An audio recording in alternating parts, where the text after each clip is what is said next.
لیکن جناب شیروانی صاحب، گڑبڑ اب بھی ہے کہیں؟ میری چھٹی اس کہتی ہے۔ یس، میری ساتویں ہی 100% متفق ہے۔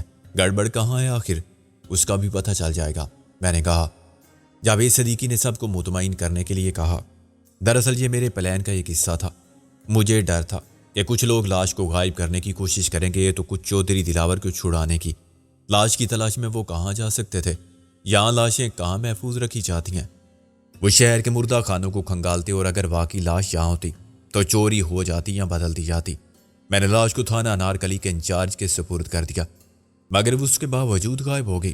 ایک صحافی بولا، ثابت یہ ہوا کہ اونی کو انہونی کرنا کسی کے بس میں نہیں، دوسرے نے کہا۔ جاوید صدیقی نے خفت سے کہا، یس، بعض اوقات ایسا بھی ہوتا ہے، وہ نہیں ہوتا جو آدمی چاہتا ہے۔ سیکیورٹی پلان فیل ہو جاتے ہیں تو تجربہ کار جنرل جنگ ہار جاتے ہیں۔ چودھری دلاور کو بچانے کے لیے میں نے یہاں تک پہنچا دیا تھا۔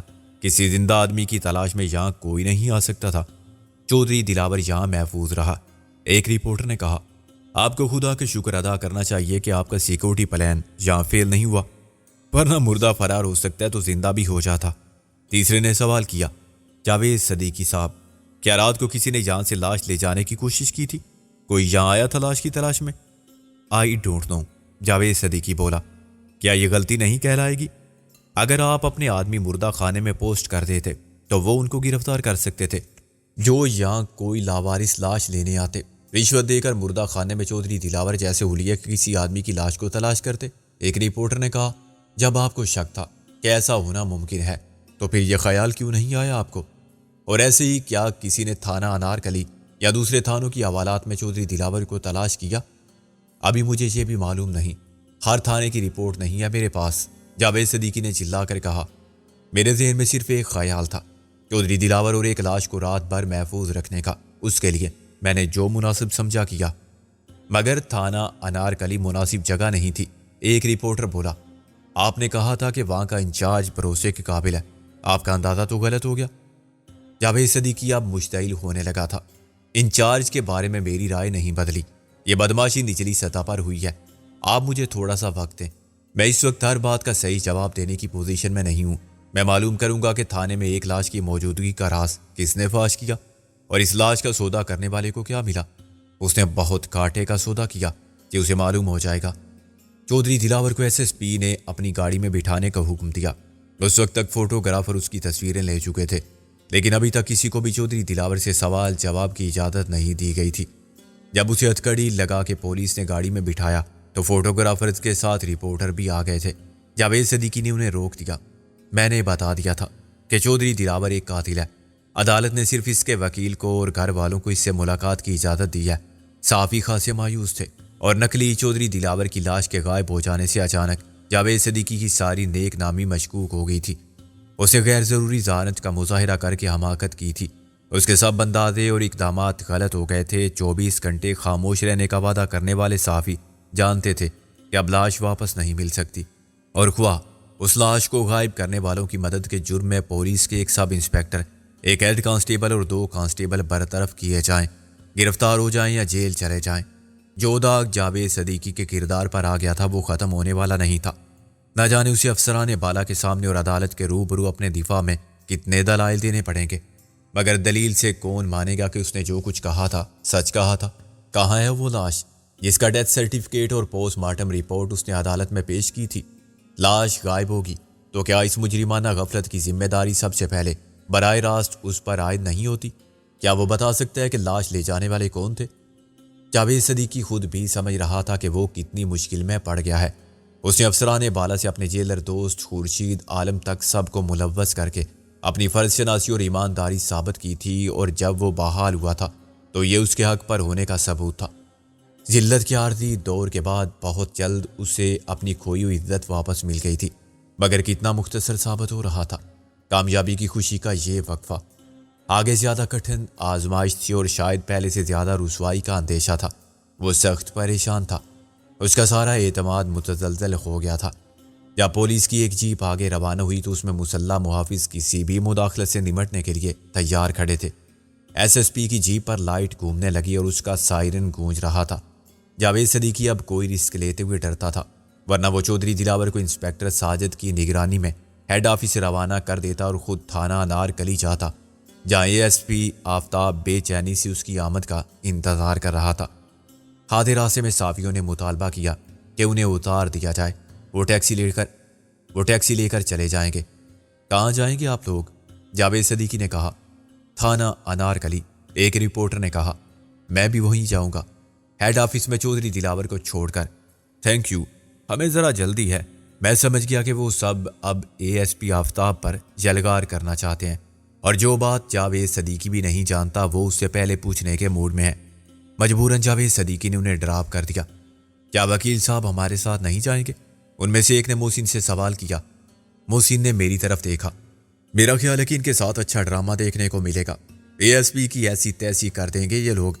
میں نے کہا، مگر میرا خیال ہے کہ پولیس ہیڈ آفس میں زیادہ سنسنی خیز ڈرامہ ہوگا۔ مجھے امید نہیں کہ جاوید صدیقی ہمیں چودھری دلاور سے بات بھی کرنے دے۔ محسن بولا، ہم کوشش ضرور کریں گے کہ اپنے چودھری دلاور صاحب سے تنہائی میں کچھ باتیں ہو جائیں۔ محسن نے اخبار والوں سے معذرت کر لی۔ پولیس کا قافلہ پھر چل پڑا۔ ساپیر ڈھل چکی تھی، لیکن ابھی تک نہ کسی کو کھانے کا ہوش تھا نہ پینے کا۔ سارا راستہ میں آگے پیچھے دیکھتا رہا، ہر گاڑی میں جھانکتا رہا کہ شاید کسی میں چودھری دلاور کی بیوی کا چہرہ نظر آ جائے یا فیصل کا۔ کیا پتہ وہ کورٹ سے ہمارے ہی پیچھے لگ گئے ہوں۔ سائرن کی وجہ سے راستہ صاف مل رہا تھا اور گاڑیاں بہت تیز رفتاری سے آگے بڑھتی جا رہی تھیں۔ 10 منٹ بعد ہم پولیس ہیڈ آفس پہنچے تو ایک دم ہلچل مچ گئی۔ ہر طرف سے جاوید صدیقی کو سیلیوٹ ملا اور جوان اٹینشن ہو گئے۔ اس کی جیپ اپنے آفس کے سامنے جا رکی۔ جاوید صدیقی نے نیچے اتر کے چودھری دلاور کی منتقلی کے احکامات صادر کیے اور پھر ہماری طرف متوجہ ہوا۔ کیا بات ہے تم لوگ؟ میرا مطلب ہے یہ فرانچ وکیل کیا چاہتا ہے؟ میں نے محسن سے کہا، اس سے کہو کہ ہم ایک اہم مسئلے پر بات کرنا چاہتے ہیں اپنے ساتھیوں کی موجودگی میں۔ کون سے ساتھی؟ میں نے کہا، رابعہ اور منظر کو فوراً یہاں پہنچنے کی تاکید کرے۔ ہم SSP کے آفس سے فون کر سکتے ہیں۔ محسن نے یہ بات SSP کو سمجھا دی۔ اس نے صاف انکار کر دیا۔ سوری، میں نے شام کو بات کرنے کا وعدہ کیا تھا، لیکن اب یہ ممکن نہیں، میں سخت مصروف ہوں۔ اس کو بتا دے کہ انکار کر کے اپنے لیے مزید پریشانی کے اسباب پیدا نہ کرے۔ میں نے کہا، یہ سمجھے گا کہ ہم دھمکی دے رہے ہیں، ہم سے بات کرنے ہی میں اسی کا فائدہ ہے۔ میں نے کہا، اس کو یہ سمجھ لینا چاہیے ورنہ مارا جائے گا۔ محسن نے اسے پھر قائل کرنا چاہا، مگر وہ بہت جلدی میں تھا اور کچھ نروس بھی۔ مجھے تھانہ انارکلی جانا ہے، تم اسے سمجھاتے کیوں نہیں؟ میں یہاں بیٹھ کے اس سے باتیں کرنے میں وقت ضائع کیسے کر سکتا ہوں؟ اب اس کے سوا چارہ نہ تھا کہ ہم اس کے پیچھے پیچھے تھانہ انارکلی جائیں۔ میں نے محسن کو چلنے کا اشارہ کیا اور ہم SSP سے پہلے ہی نکل آئے۔ محسن نے کہا، یار آخر ایسی کیا بات تھی؟ میں نے کہا، اب تو سب کے سامنے ہی بات ہوگی، وقت کم ہے، ہمیں راستے میں رابعہ اور منظر کو بھی آفس سے اٹھانا ہوگا زبردستی۔ یہ اغوا کا کیس ہوگا؟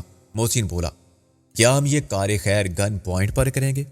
گن کیا، ہم تو توپ بھی استعمال کریں گے اگر ضروری ہوا۔ میں نے کہا، رابعہ اور منظر مصروف تھے، یہ وقت ان کے لیے معمول کے مطابق اپنے موکلوں کے مقدمات پر مشورے کرنے کا تھا۔ عام قسم کے دیوانی اور فوجداری مقدمات سے ان کے ماتحت وکلاء نمٹ لیتے تھے۔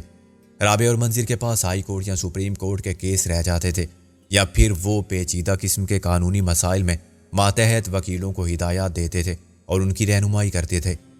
تجربے کے باعث رابعہ یا منظر کی عدم موجودگی میں وقار یوسف یہ کام بڑی خوش اسلوبی سے سر انجام دیتا تھا، اور یہ ثابت بھی کر چکا تھا کہ وہ اکیلا ہی لیگل فرم کے سب مسائل کو سنبھالنے کا اہل ہے اور اس کی صلاحیت رکھتا ہے۔ اس وقت بھی چند موکل مختلف نوعیت کے قانونی مشورے حاصل کرنے کے لیے موجود تھے۔ ہر وکیل کے لیے کیبن تھا تاکہ وہ رازداری اور سکون کے ساتھ کیس کو سمجھ اور سمجھا سکے۔ دائیں بائیں 1 سے 3 کیبن تھے، ان میں سے ایک میں ٹائپسٹ بیٹھے ہوئے تھے، باقی میں وقار یوسف سمیت 5 ماتحت وکیل۔ سامنے کے رخ پر 3 نسبتاً بڑے کمرے تھے۔ درمیان والا رابعہ کا آفس تھا، دائیں جانب منظر کا، اور بائیں طرف کے کونے کو سب کے لیے ریٹائرنگ روم بنا دیا گیا تھا، جہاں آرام کرنے کے لیے ایک بیڈ اور صوفہ سیٹ تھے۔ باتھ روم تھا اور چھوٹا سا کچن جس میں چائے کافی بنائی جاتی تھی۔ درمیانی حصے کو انتظار گاہ کا درجہ حاصل تھا اور یہاں ایک قالین پر 3 طرف صوفے لگے ہوئے تھے، اور درمیان میں گلاس ٹاپ ٹیبل پر وقت گزاری کے لیے رسالے اور اخبار پڑے ہوئے تھے۔ محسن نے منظر کے آفس کا اور میں نے رابعہ کے کمرے کا رخ کیا۔ اندر وہ کسی سے اس کیس پر بحث کر رہی تھی۔ اس نے مجھے نظر اٹھا کے دیکھا اور میں واپس باہر آ کے اس کے فارغ ہونے کا انتظار کرنے لگا۔ تقریباً 10 منٹ بعد موکل رخصت ہوا تو میں نے اندر قدم رکھا۔ ایسے بیل کی طرح منہ اٹھائے اندر آ جانے پر مجھے کوئی شرمندگی نہیں، میں نے کہا۔ رابعہ نے کہا کوئی بات نہیں، بیل کے لیے شرمندگی کے جذبات نام کی چیز ہوتی بھی نہیں ہے۔ غور کرو تو میری بات میں تمہارے لیے بھی تعریف کا پہلو نکلتا ہے۔ تم جانتی ہو کہ مسز بیل کو گائے کہا جاتا ہے۔ تم اللہ میاں کی گائے کی طرح بھولی بالی بلکہ احمق بھی ہو۔ گائے دودھ دیتی ہے، تم مجھے کافی دے سکتی ہو؟ رابعہ ہنسی۔ اگر کافی بھی نہیں بنا سکتے تم تو پھر بیل بھی نہیں، ذرا نچلے درجے کی مخلوق ہو، گھوڑے جیسی۔ مگر یہ بتاؤ کہ میں کچھ بتانے نہیں، تمہیں ساتھ لے جانے کے لیے آیا ہوں، میں نے چلا کر کہا۔ رابعہ گھبرا گئی۔ آہستہ بولو، باہر لوگ بیٹھے ہوئے ہیں۔ میں نے میز پر مکہ مارا۔ میں کسی کے باپ سے نہیں ڈرتا، آخر تم میری ہونے والی بیوی ہو اور میں تم کو اپنے ساتھ کہیں بھی لے جا سکتا ہوں۔ ہونے والی بیوی کے الفاظ میں نے عمدن آہستہ کہے تھے۔ کچھ پتہ تو چلے کہ کہاں جا رہے ہو تم؟ جہنم میں، میرا مطلب ہے تھانہ انارکلی۔ وہاں سے ایک مردہ فرار ہو گیا ہے اپنے کپڑے چھوڑ کے۔ چنانچہ حسب حال ایک شیر ہے کہ کفن پھاڑ کے مردہ بولا، ہم تو چلے سسرال، ہمت ہے تو روک کے دیکھے کوئی مائی کا لال۔ دیکھو یہ میرے کام کا وقت ہے، میں فضول باتوں پر نہیں ہنس سکتی۔ اتنی دیر میں محسن نے سنجیدگی سے منظر کو ساری بات بتا دی تھی۔ اس نے دروازے سے جھانک کے کہا، اب چلو یار، دیر آخر کس کے لیے بوتنی کے؟ میں نے اٹھتے ہوئے کہا، میں رابعہ کو قائل کر رہا تھا کہ ہم سب کو لوٹ کر وہیں جانا ہے۔ رابعہ سمجھ گئی کہ اصل بات کچھ اور ہے۔ باہر آ کے اس نے وقار یوسف سے اشاروں کی زبان میں کہا کہ مجھے جانا ہے اور وہ معاملات کو سنبھال لے۔ وقار یوسف نے ساری لا کے معاملہ فہمی کا ثبوت دیا۔ خادم حسین خود ساتھ ہو لیا۔ یہ کیا اشارے بازی ہو رہی تھی سب کے سامنے؟ میں نے باہر آ کے اسے ڈانٹا۔ رابعہ نے کہا، یہ میرا اور وقار یوسف کا معاملہ ہے۔ آئی سی، یعنی تمہارا اس سے بھی معاملہ ہے؟ معاملہ یعنی افیئر۔ جیسے ہی میری غیرت جوش میں آئی، میں کچھ کروں گا۔ مثلاً کیا کرو گے؟ رابعہ مسکرائی۔ مثلاً نکاح، میں نے کہا۔ میں آج بتاؤں گی نکی کو کہ تم وقار یوسف کا نکاح کرانے والے ہو۔ رابعہ ہنسی، وہ خود نمٹ لے گی تم سے۔ میں نے آ بھری، میں سیریس ہوں رابعہ۔ نکاح ہوتا ہے دو عاقل و بالغ گواہوں کے سامنے، ایجاب و قبول۔ منظر اور محسن گواہ ہیں۔ ہم تھانہ انارکلی پہنچنے سے پہلے ہی یہ کام نمٹا سکتے ہیں، اور خادم حسین بھی ساتھ ہے۔ گواہ ہیں تو لیکن عاقل و بالغ بھی ہیں یا نہیں؟ رابعہ نے سوچ کر کہا۔ منظر نے خفگی سے کہا، دیکھ سالے کس طرح خرامہ چلے آ رہے ہیں راز و نیاز کرتے ہوئے۔ ابے کوئی وقت ہوتا ہے رومانس کا۔ میں نے پیچھے بیٹھ کے کہا، یہ بات تو سمجھا رہا ہے مجھے؟ تو نے سمجھی ہوتی یہ بات تو آج 16 بچے نہ ہوتے تیرے۔ منظر نے گاڑی چلا دی۔ اب تو 16.5 ہے۔ ایک مثال قائم کرنی تھی تم سب کے لیے کہ کامیاب ازدواجی زندگی کیا ہوتی ہے۔ ہمارے نقش قدم پر چلو گے بیٹا تو پتہ چلے گا کہ کتنے فائدے ہیں کثرت اولاد کے۔ سارا محلہ ویسے ہی ڈرے گا اس لشکر سے۔ ایک سال میں 20 بار بچوں کی سالگرہ کر کے تحفے طائف لوگے، مگر تمہیں کوئی نہیں بلائے گا۔ اپنے اکلوتے بیٹے کی شادی میں بھی کہ بارات کا کھانا کم نہ پڑ جائے۔ پھر ایک جلوس ہے اپنے گھر کا، جب چاہو کسی کے خلاف احتجاجی مظاہرہ کرا لو، محاصرہ کر لو۔ محسن نے ہنس کے کہا، گویا 20 کا ٹارگٹ ہے۔ ٹارگٹ کی مت پوچھ بے، بامی تعاون کا یہی جذبہ ہے، عشق سلامت ہے تو ہم دیکھیں گے درجن کا حساب چلے گا۔ 100 سال کی عمر میں 8-10 درجن اولادیں کیا مشکل ہیں؟ ہمت مرداں مدد خدا۔ ابے پرانے ماڈل کی گاڑی جیسی ساتھ نبھانے والی بیوی ہے تمہاری، اور خادم حسین جیسی نہیں کہ اب تک تم 2 سے 2.5 نہیں ہوئے ساڑے۔ اور ہاں سنا اس بوتنی والے نے شادی کر لی ہے پرنسس مارگریٹ سے بھی۔ وہ اب مریم ہے، میں نے کہا۔ بڑی چیز ہے یہ مولوی بھی، آج کرسچن کو پھانسا ہے، کل کسی ہندو سکھ یہودی یا بدھ مذہب کی پکڑے گا اور انہیں بھی داخلے خرم کرے گا خرامی۔ خادم حسین بگڑ گیا۔ افسوس ناک حد تک گھٹیا سوچ ہے آپ کی منظر صاحب، یہ کار ثواب تھا جی، اسے کہتے ہیں ہم خرماؤ ہم ثواب۔ منظر گلا پاڑ کے انصاب ہے، مولوی ہم نے تو پہلے ہی تاڑ دیا تھا کہ تیری نیت میں فطور ہے۔ میں تو سب سے کہتا ہوں کہ اپنی اپنی بیویوں کو بچا کے رکھو اس کی نظر سے۔ لا حول ولا قوت الا باللہ، سب مثل امچیرہ ہیں میرے لیے جی۔ ہمیں کسی اور کو الو بنانا، میں تو پہلے ہی خبردار کر دیا تھا اپنی بیوی کو کہ مولوی خادم حسین کے جال سے بچنا، خواب میں بھی دیکھ لیا نا تو پاؤں بھاری ہو جائے گا تمہارا، اور اگلے بچے کا ڈیزائن یہی ہوگا، بارش پیدا ہوگا، بالکل یہی نورانی چہرہ۔ خادم حسین کا چہرہ غصے اور شرم سے لال ہو گیا۔ اف منظر صاحب، یہ بے شرمی نہیں بے غیرتی ہے جی۔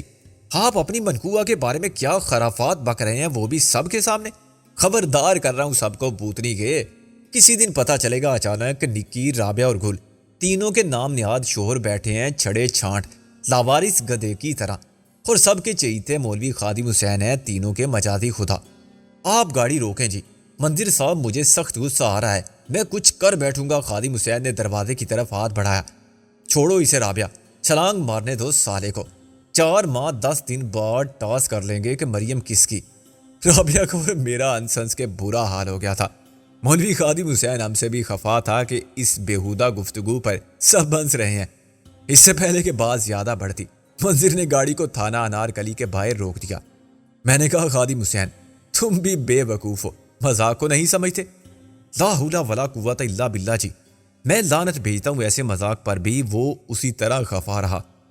جاوید صدیقی کی جیپ اندر موجود تھی۔ اس نے یہاں پہنچنے میں دیر نہیں کی تھی۔ اسے یہ بھی احساس تھا کہ اے ایس پی آفتاب کو اخبار والوں اور وکیلوں نے گھیر لیا تو نو عمری اور نہ تجربہ کاری کے باعث وہ گھبرا جائے گا، اور بات بگڑ گئی تو بنے گی نہیں۔ تاہم اے ایس پی اس کی توقع سے زیادہ سمجھدار ہوا۔ اس نے چپ سادھ لی اور ہر سوال کے جواب میں کہا کہ میں کچھ نہیں کہوں گا، جو پوچھنا ہے ایس پی صاحب سے پوچھیں۔ ویسے جو انارکلی کا کمرہ تھا، لیکن وسعت اور آرائش کی شان و شوکت سے کسی وزیر کا کمرہ لگتا تھا۔ جاوید صدیقی اس کرسی پر بیٹھا ہوا تھا جس پر ایس ایچ او بدلتے رہتے تھے، مگر اس کرسی کا اقتدار و اختیار باقی رہتا تھا۔ اے ایس پی آفتاب اور انسپیکٹر ساجد کے چہروں پر ہوائیاں اڑ رہی تھیں اور وہ کسی سے نظر نہیں ملا رہے تھے۔ ایک دیوار کے ساتھ وہ سب ملزم بنے کھڑے تھے جن پر ایک مردے کے فرار کی ذمہ داری عائد ہوتی تھی۔ ان کے ہاتھوں میں ہتھکڑیاں نہیں تھیں، مگر وہ زیر حراست تھے۔ باقی صحافی اور وکیل میز کے گرد کرسیوں پر بیٹھے ہوئے تھے اور ماحول سخت کشیدہ تھا۔ آخری شخص ہمارے بعد وہاں پہنچا۔ وہ جوان اور وجیح شخص تھا۔ اس نے کوئی بات کیے بغیر وہ کپڑے میز پر رکھ دیے جو اس کے ہاتھ میں تھے۔ وہاں موجود ہر شخص نے کپڑوں کو ایسے دیکھا جیسے وہ کسی مقتول کے لہو سے آلودہ ہوں۔ جاوید صدیقی نے کہا، یہی ہے وہ کپڑے جو اس شخص نے پہن رکھے تھے جسے آپ نے مردہ فرض کر لیا تھا؟ ایک صحافی بولا، مردہ ہی نہیں، ملزم چودھری دلاور حسین بھی فرض کر لیا تھا۔ دوسرے نے پرتمسخر لہجے میں کہا، اور یہ ہیں وہ ایس ایچ او صاحب جن کو آپ نے بے حد قابل اعتماد فرض کر لیا تھا۔ تیسرے نے گیرا لگائی۔ جاوید صدیقی نے خاموشی سے سب کچھ سنا۔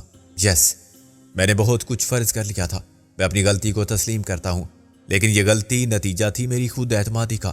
حد سے بڑی ہوئی خود اعتمادی کہہ سکتے ہیں آپ، حد سے بڑی ہوئی خود اعتمادی کہہ سکتے ہیں آپ، لیکن ایسا ہوتا ہے ہر جگہ، ہر پیشے میں ہوتا ہے۔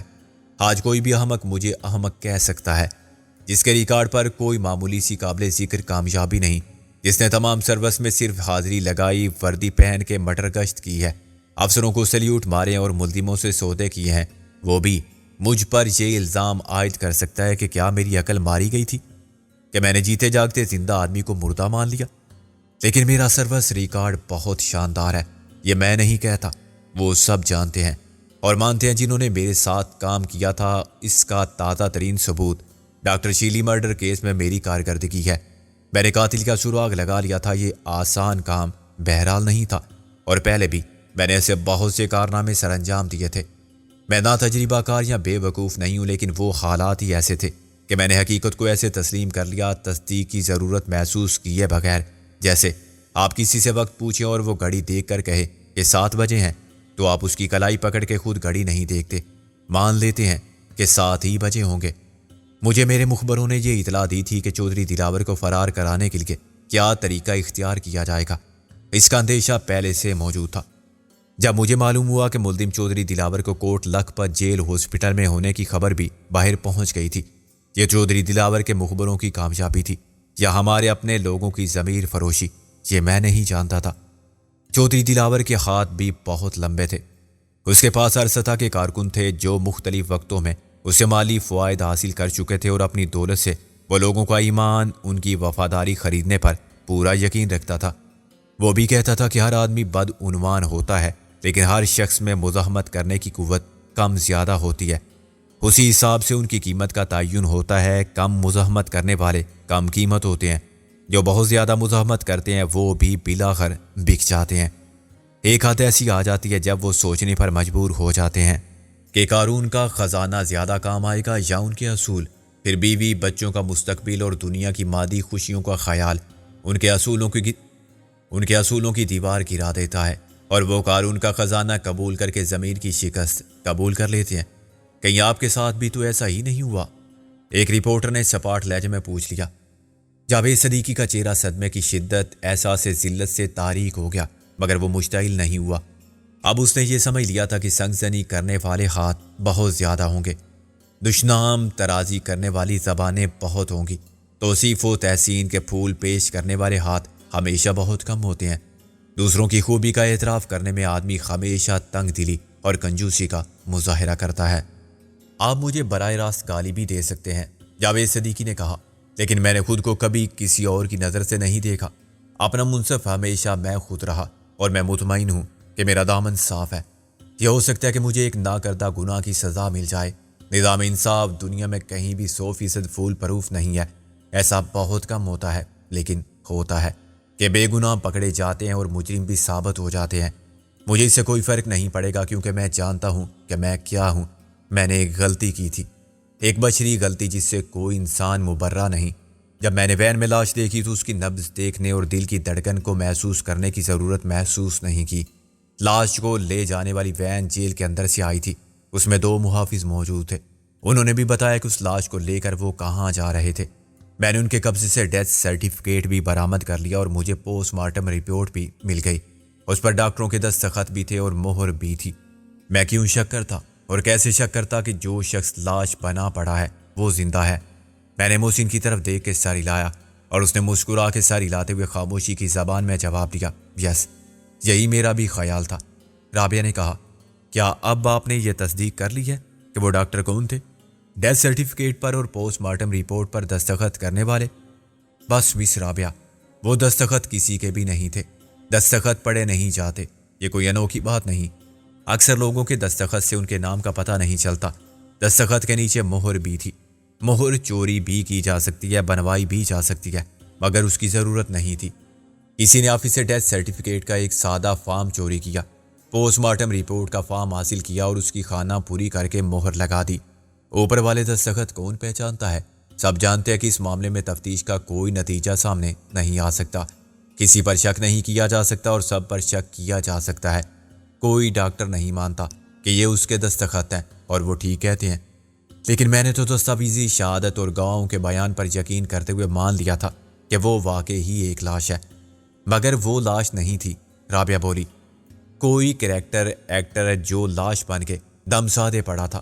منظر نے کہا، کیا پتا سانس بھی لے رہا ہو؟ ہاں، شام کے وقت اور وین کے اندر اندھیرے میں کوئی خفیف سی حرکت نہیں نظر آ سکتی تھی، خصوصاً اس وقت جب غور سے کوئی نہ دیکھے۔ اب دونوں سپاہی جو لاش کے ساتھ تھے وہ بھی کہتے ہیں کہ ہمیں کیا معلوم وہ بندہ تھا کہ لاش؟ ہم سے کہا گیا کہ لاش کے ساتھ جاؤ، ہم گاڑی میں بیٹھ کے۔ یہی بیان ڈرائیور کا ہے۔ اسے گیٹ پاس بنا دیا گیا تھا کہ ایک ڈیڈ باڈی باہر جائے گی۔ کیا گیٹ پاس بھی بوگس تھا؟ ہاں، گیٹ پاس پر جیلر کے دستخط ہوتے ہیں۔ گیٹ پر محافظ چیک کرتے ہیں، مگر پاس پر ڈیڈ باڈی کبھی ہو تو زیادہ غور نہیں کرتے۔ وین جیل کی تھی، ساتھ ہی محافظ جیل کے تھے۔ انہوں نے پاس رکھ لیا اور انٹری کر کے گاڑی کو گزر جانے دیا۔ آپ نے یہ بھی مان لیا کہ وہ لاش ملزم چودھری دلاور کی نہیں ہے؟ میں نے محسن کی معرفت سوال کیا۔ نہ ماننے کی وجہ کوئی نہیں تھی، چونکہ ڈیتھ سرٹیفکیٹ اور پوسٹ مارٹم رپورٹ پر ملزم چودھری دلاور حسین لکھا ہوا تھا، اس لیے وہ اور کوئی نہیں ہو سکتا تھا۔ میں نے کہا، نہیں، میں ملزم کو پہچانتا بھی ہوں۔ اس کے باوجود آپ دھوکہ کھا گئے، وہ لاش تو کسی اور کی تھی۔ یہ غلط ہے، مجھے کوئی دھوکہ نہیں ہوا تھا۔ لاش کو میک اپ کر کے چودھری دلاور بنا دیا گیا تھا، جاوید صدیقی نے کہا۔ اس کی صورت چودھری دلاور سے ملتی جلتی تھی، باقی کام میک اپ کا تھا۔ پھر آپ نے کیسے پہچانا؟ کیسے معلوم ہوا آپ کو کہ وہ اصل چودھری دلاور نہیں ہے؟ رابعہ نے میری تائید کی۔ ہاں، کیا فرق دیکھ کے آپ نے یہ نتیجہ اخذ کیا تھا؟ اب منظر بولا، آپ تسلیم کر چکے ہیں کہ آپ نے لاش کو غور سے نہیں دیکھا تھا۔ آپ کو تو زندہ یا مردہ کے فرق کا پتہ نہیں چلا، پھر شناخت میں فرق کا علم آپ کو کیسے ہوا؟ جاوید صدیقی نے کہا، میں مانتا ہوں کہ میں نے اس پر سرسری نگاہ ڈالی تھی۔ مجھے پہلے سے معلوم تھا کہ وہ چودھری دلاور نہیں ہے، چنانچہ آپ نے تسلیم کر لیا کہ وہ چودھری دلاور نہیں ہے؟ میں نے کہا، ہاں، مگر وہ چودھری دلاور تھا۔ میں نے کہا۔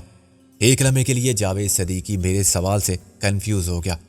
باقی سب نے بھی میرے سوال کو دیر میں سمجھا، جو در حقیقت سوال تھا ہی نہیں، یہ ایک بیان تھا، ایک انکشاف حقیقت کی طرح۔ آپ نے کیا کہا؟